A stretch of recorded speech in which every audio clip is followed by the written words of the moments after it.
You know the butcher?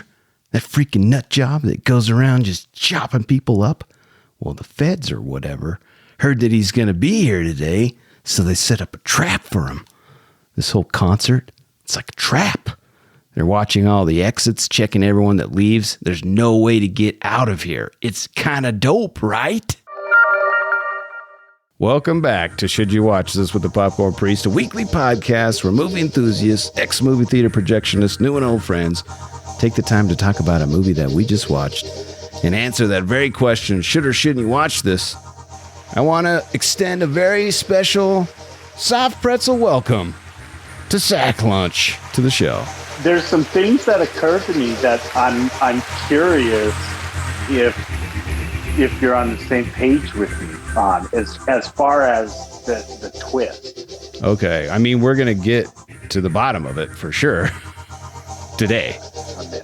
Okay, I'm in. I'm looking forward to it. All right, 30,000 fans, 300 cops, one serial killer, no escape.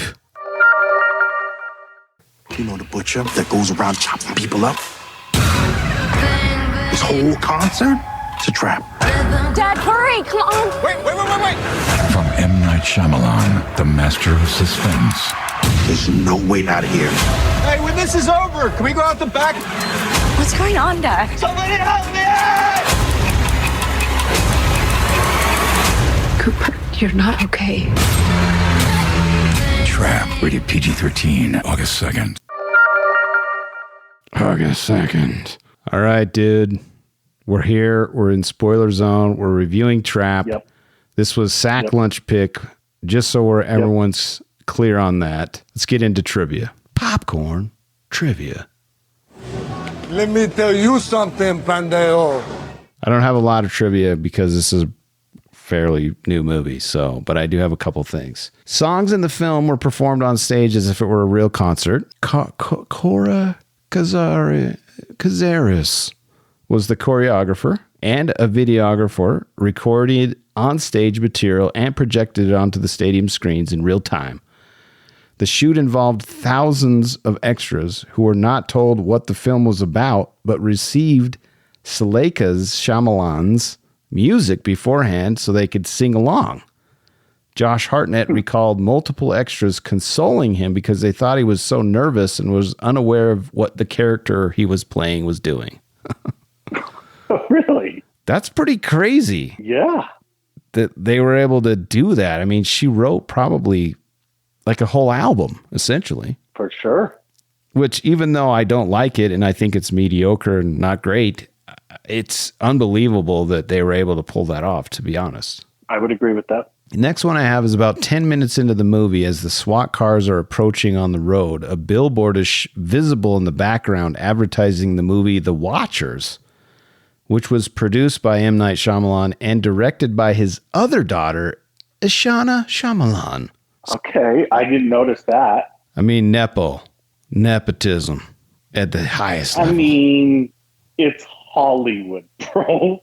Like, it's what it is. I know, but like, I don't know. I feel like all the actors that I know of, like Nick Cage or, what's his name from Mission Impossible 1, the guy that red light, green light. Emilio Estevez. So I know of a lot. Emilio. There's a lot of actors who go at high lengths to hide themselves from their fathers, mothers, whoever, directors, and this is like, nope, we're not afraid of it. I don't know. Yeah, right in your face. I get it. I don't know. I get it. I'm not a big fan. The last trivia point I have is Haley Mills. Did you know who she was when you saw her? No. Did you know that she was the little girl from Parent Trap, the Disney's Parent Trap, the one from the 60s? I never watched any of those. Oh, well, it's her. It's the girl. It's the little girl, and that's why it's funny, because she was in the Parent Trap, and her casting and the title of the movie itself are both references to the 1961 film. Since the Josephine Grant character in this movie is attempting an elaborate scheme to catch a criminal who's also a father, she is in fact trying to execute a parent trap. Many movie critics mention this in their reviews of Trap. Yeah, Okay. It's funny. I like the irony. Yeah. That's all the trivia I've got. I'm so excited for Beefs, dude. I'm in on beef. Like I'm ready to roll. Okay. I can imagine that there wasn't a ton of trivia on this. So No. I've got a couple of puzzles that were trivia based, so we'll have a couple more, but I need to get to Beefs. Popcorn Beefs. Where's the beef? Hey, where's the beef? All right. M. Night Shyamalan was writing the script. Suleika Shyamalan composed 14 songs for the film designed to match the action on screen.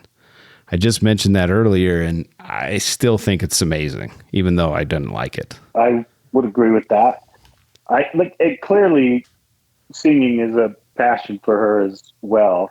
I sure do wish that she wouldn't wear those eyelashes, though. They look ridiculous. Yeah, it's not great. I've seen other pictures of her, and she's a pretty lady. Like, she doesn't need to do that. I'm sure she is. Yeah, she don't need it. And I already mentioned this last week, but couldn't we got J-Lo? Couldn't we? I mean, we could get anyone. Like, just get anyone. They're going to be able to act just as well as her and have good songs, you know? Like, I don't know. That's a big beef for me. It really took me out of the movie. Every time a song was coming on, I was like, it just felt like I was buying a knockoff pair of sneakers, Nikes that aren't really Nikes. Right. I would actually agree with that assessment. It did feel that, like, if you were to do a parody movie of a pop star, that's the feel you would get. I 100% agree. And then, dude, I cannot tell you how angry I am about how many cops and SWAT team. Did they get everyone from 6 states to come in? There were so many police officers, dude. Yeah, there was. It was almost like it was a martial law, dude, and it was some kind of, uprising. That's how many people were there. I mean, they were arm's length all the way around, and then all the blue shirts in the concert. There's no way they would do that many dudes to catch a guy. No, they wouldn't do anything like this. Like, they would look at the budget and laugh. They're like, and you've got all of the, and I'm not usually one to do this, but this is kind of the whole movie. It's called Trap. This is the thing. You've got all these so many cops, way more than would ever be able to do this. Plus, you've got a whole audience that we've sold a ticket to. Granted, they're there for a concert. They don't know, but you've got fake J-Lo in on it. She's cool. She's down. I don't know, man. And you've got all the freaking guys, all the workers at the t-shirt shops and the pretzel shops. They're all in on it. They know a freaking code word. There's not one idiot kid who's barely got pubes, not going to tell his friend or text somebody or TikTok it out. There's no way. It's a stretch, but we remind listeners of this all the time. It's a movie. I know, but it's like if you go into a war movie and the war part of the movie is the worst part of the movie, that's not good, I think what you're kind of trying to say is conceptually this could have been a much better concept. Like there's other ways to trap somebody other than at a concert. Yeah. What are we talking about here? Also, this might kind of bleed into puzzles because this is like a puzzle beef. Okay. But I just don't understand. There's no way. Is there even a serial killer out there in history that's ever been like a super awesome dad, but also kills many, many people and chops them up and has a secret life with a wife and a kid and a house, and potentially he's a firefighter who saves lives? It's not. I wasn't buying that at all, dude. The other part for me is Josh Hartnett is a good-looking man. Correct. Most serial killers are very awkward and they're not smooth. They're very, they hide in the shadows, but in plain sight. Correct. Yeah, it's that whole trope of the sexy scientist lady who knows like really hard math problems, but she's the most beautiful lady of all time. Like you can't be both. Like Elizabeth Shue in The Saint. I mean, I love that movie so much, but yeah, I love it. I agree. I love it. I love that movie. I'll watch it anytime anybody offers. I'll watch it because it's one of the greatest movies ever made. I think we just found our next movie to watch, to be honest. But yeah, I'm in. I love that movie, and I love Elizabeth Shue, and I do get that vibe from her. It's like you're way too hot for this, but yeah, cool. I have a lot more beefs. Like I don't really love the weird facial expressions that Hartnett gives. It's kind of weird, but maybe I've not hung out with a lot of serial killers, so I'm not aware, but I don't know. Kind of weird and kind of a beef puzzle for me. But doesn't this kind of lend itself to, he's supposed to be a dad, a great, a pillar of the community as a firefighter, and he has to be awkward enough to be a serial killer? So I think that's what they were using to try to connect the dots. I think it was a little unfair to Hartnett, but yes, that's what we have. And I think that's kind of my common theme. Last week I kind of defended Hartnett a little bit. I think that they put him in an unwinnable situation, and I hate when films do that to great actors. Yeah, listen. This is for M. Night. I know you're listening, friend of the pod, but you got to stop writing your own movies. Get someone else to write them. I think the dialogue would have been better, and get somebody else to do the storyboards. Don't get involved. All right. Any beefs from you? I hate when they lose the unsub.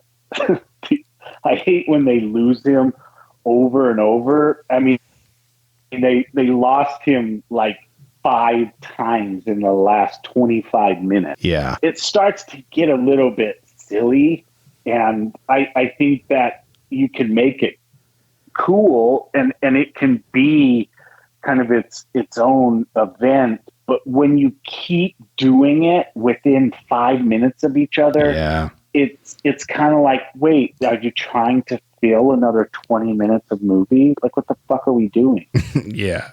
Also, like when he's like, hey, Susan, wouldn't it be sick if we just crawled into this underground trap door? Want to go check it out? Wouldn't that be cool? No kid is going to be like, no, dude, no, dad, I'm not going into that scary basement. Why would we go down there, you weirdo?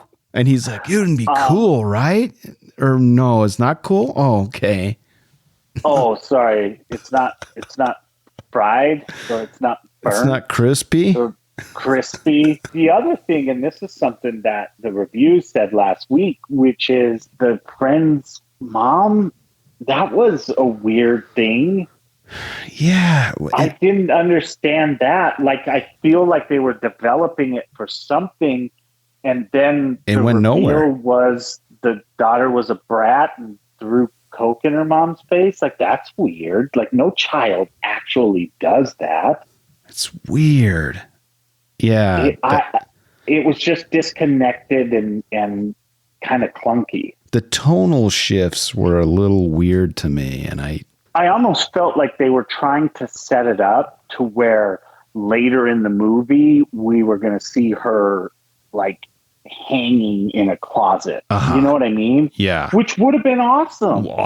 Like instead of showing the black dude at the end, they could have like shown the daughter opening her closet and like her mom's guts just spilled out in front of her. I mean, yeah, I'm in for that actually. Right. So yeah, that was that. I think that's my only other beef. Other than that, I kind of made it even last week known how I feel about the film. All right. Well, let's get into puzzles and redemption, and then we can give our rating. Popcorn puzzles. A sphincter says what? What? A sphincter says what? What? Exactly. So I read that Josh Hartnett, he says he didn't watch any media in preparation for his role to make the character his own, and he researched psychopathy? Psychopathy? Psychopathy. Is that a word? Psychopathy? Yeah. Okay. Including books about serial killers. So he's not going to watch any media, but he's going to read books about it. It just seemed weird. Like, just watch some tape, some footage on some weird weirdos, and just kind of put 2 or 3 of them together and make your own character. Even, watch Bundy's courtroom antics, watch John Wayne Gacy at some of the birthday parties he did. Yes. I agree. Yeah. Yeah. Weird puzzle to me. Also, in my research, he has a small, I didn't know what this is a puzzle, a diastema Okay. between his front teeth that was covered for the role. Is that like a space? I don't know what that is. I was hoping you knew. Yeah, it's a space. I thought they covered that? I didn't even know he had a space that was covered. Yeah. His teeth the front has a gap. According to M. Night, the pitch and concept of the movie revolved around the question, what if the Silence of the Lambs happened at a Taylor Swift concert? Huh? What? No human has ever wondered that, M. Night.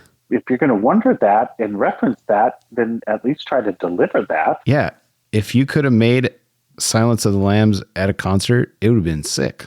Last puzzle I have is Cooper uses an iPhone, which deviates from the rules Apple tries to enforce about villains not being allowed to use an iPhone. Probably because M. Night finances his own films, maybe? He was able to just do whatever he wants. I didn't even know that was a rule. That rule. I guess. Yeah. Well, it's kind of like my research when we did the Bond films with JJ. I read that only the heroes could have BMWs and everyone else had to have like an Audi, or any of the villains had to not have BMWs or Aston Martins. This is same thing for Mission Impossible movies too. You'll see that in there too. Okay. That's all the puzzles I have. Here's one, and maybe this is obvious, and it only occurred to me now, even though it was a great plot twist. Okay, not great.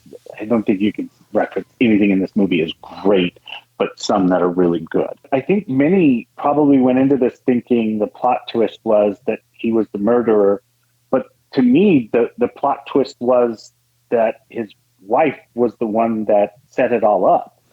Yeah, I'm glad you brought that up, because why wouldn't you just turn him in? Why are you having the FBI create this whole crazy plot of trying to get him to go to a concert or knowing he's going to risk other lives, and just to see if my husband's a weirdo or a killer? Yeah, I mean, look, we can question all day long about a lot about this movie, but I didn't see that coming at all, because they didn't even really reference the wife in the beginning of the movie.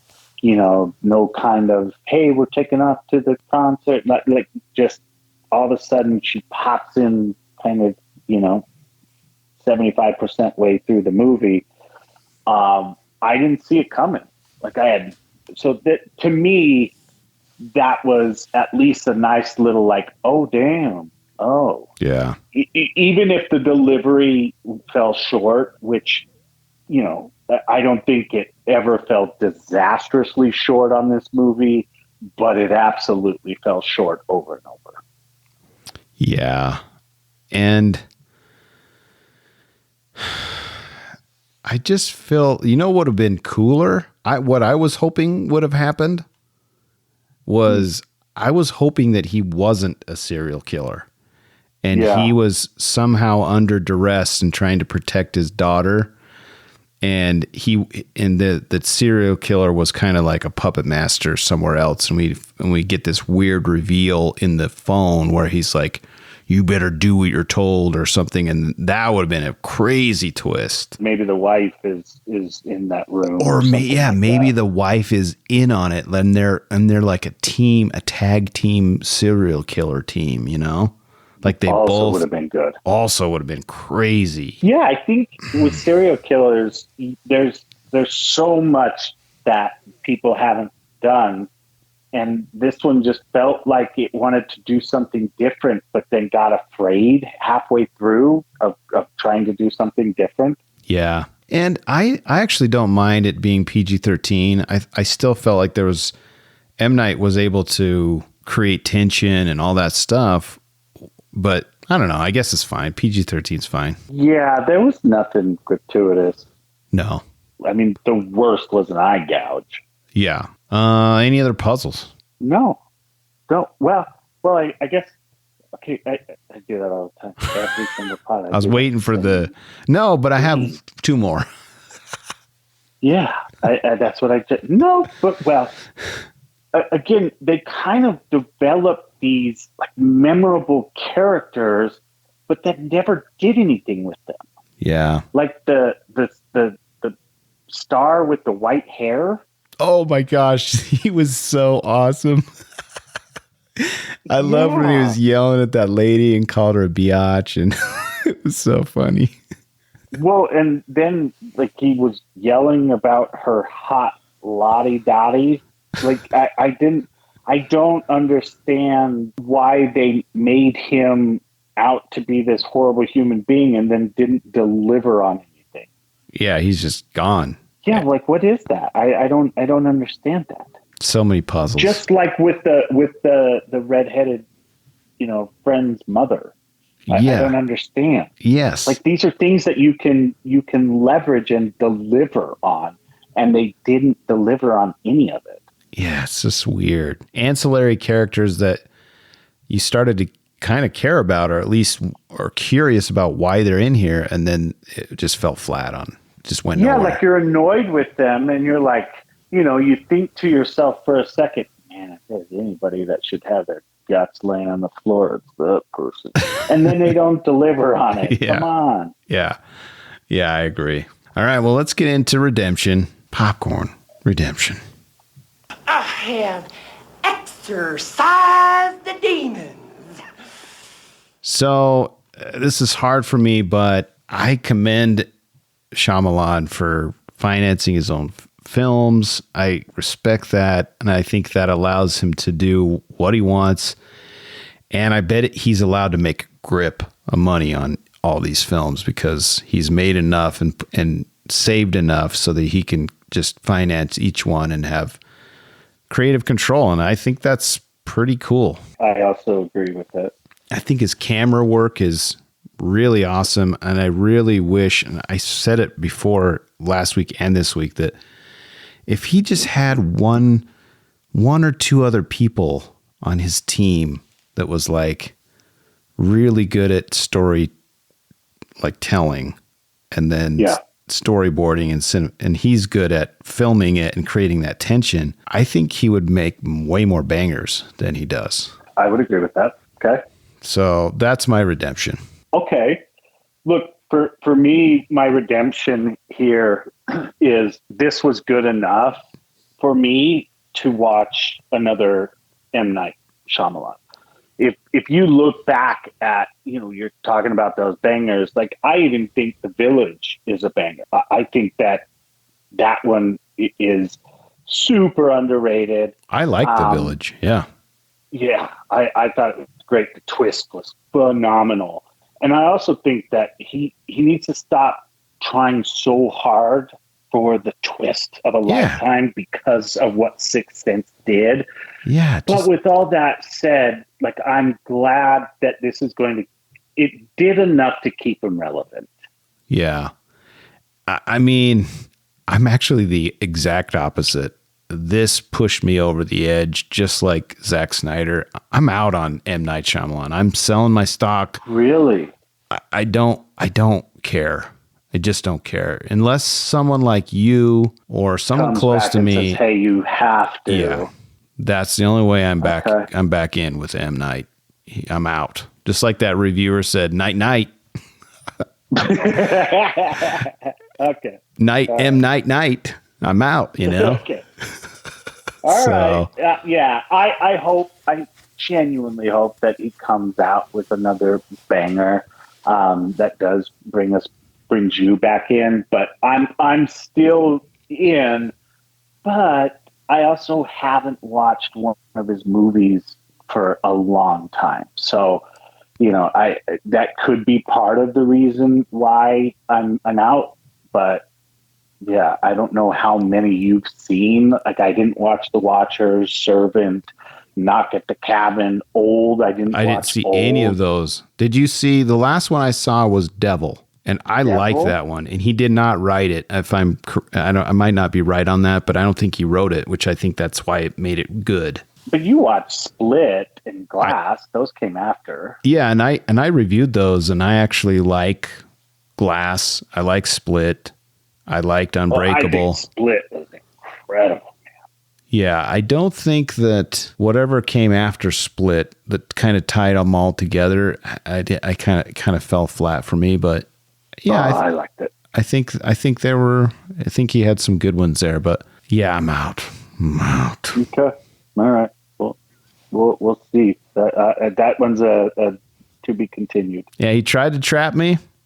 I escaped, just like Hartnett. Just like, yeah. Also, is that weird? He's smiling at the end. I mean, he can't get out of the fudging car. It's locked, and there's more than one dude in that SWAT van taking him to the police station or wherever to hold him. He's not getting out. I have no idea. True. I mean, we're led to believe that he's like, oh, yeah, now. Yeah, that he's about to get out and start going after the two people that I said that he should have. But no, it just felt so unnecessary. Like, stop filling with him escaping. It's too much fill, dude. Yeah. Are we to the point where we need to give a rating? For sure. I'll go first. I'm giving it a small bucket. Oh, I thought you were going to go flaming.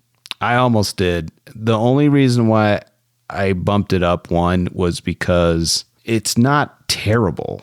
I watched it and I was entertained.